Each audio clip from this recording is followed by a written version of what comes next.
Israel और Hamas के युद्ध के बीच गाजा की हेल्थ मिनिस्ट्री ने दावा किया है कि जंग में उसके 17,000 से अधिक लोगों की जान जा चुकी है, जिनमें ज्यादातर महिलाएं और मासूम बच्चे शामिल हैं।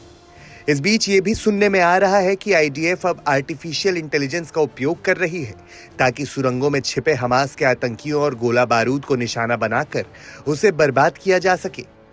इस खास सिस्टम को हसबोरा बताया जा रहा है। इस सिस्टम के माध्यम से इजराइल अपने टारगेट को पहचान कर उसे तबाह कर पाएगा, साथ ही साथ जंग में हुई कैजुअल्टी का भी अनुमान लगा सकेगा। इजरायली सेना का कहना है कि घनी आबादी और सुरंगों के चलते हमास के आतंकियों को खोजना बहुत कठिन है। यही वजह है कि करीब 2 महीने युद्ध के बाद भी हमास के आतंकी का पूर्ण रूप से खात्मा नहीं हो पा रहा है और हमास की सुरंगें अब इजरायली डिफेंस फोर्स के लिए खतरा बन गई हैं।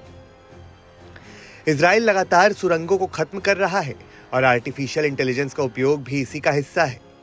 इजराइल के मुताबिक ह्यूमन इंटेलिजेंस की क्षमता जहां सीमित है, वहीं एआई की गॉस्पेल तकनीक से रोज 100 टारगेट का पता बड़े आसानी से लगाया जा सकता है।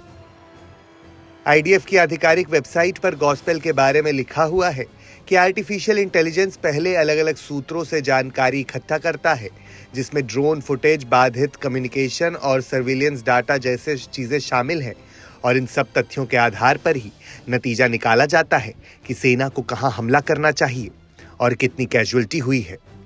इससे एक तरह से युद्ध ऑटोमेटेड हो चुका है, जिसमें एक तरफ इंसान है, दूसरी तरफ मशीनें, जो कि आने वाले खतरे का आगाज है, क्योंकि अब तक लड़ाई में इंसान आपस में लड़ते आए हैं और तकनीकें इसमें हमला करने या संदेश पहुंचाने तक ही सीमित थी।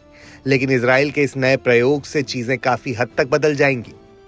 तकनीकी और इकोनॉमिक तौर पर मजबूत देश ऐसा सिस्टम तैयार कर दुश्मन सेना या ठिकानों को तबाह कर सकेगा और इस तरह इंसानों और मशीनों की लड़ाई हो जाएगी, जो हमारे और आपके कल्पना से भी ज्यादा खतरनाक साबित होगी।